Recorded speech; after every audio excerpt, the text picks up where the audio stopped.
আসসালামু আলাইকুম কলিজার ভাই ও বোনেরা, দেখুন কি পরিমাণে কি সুন্দর আমাদের ডাঙ্গা আবাদ করছে এক চাষি ভাই।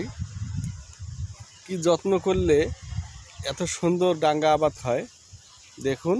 ইনশাল্লাহ এটা শুধু বীজের জন্য আবাদ করছে, বীজ নেওয়ার জন্য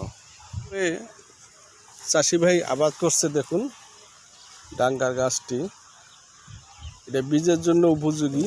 এর বীজটা হবে দানা মোটা এবং পুষ্ট, যাতে যেন কৃষক ভাইরা নিয়ে খুব সুন্দরভাবে হতে পারে, আমাদের নাতিপুতিরাও খেতে পারে। এই নিয়ত করেই এই বীজগুলো করা হয়। দেখুন ডাঙ্গা দিয়ে ভর্তি। ইনশাল্লাহ। আসসালামু আলাইকুম। আজকে আপনাদের ডাঙ্গা আবাদ করা দেখার জন্য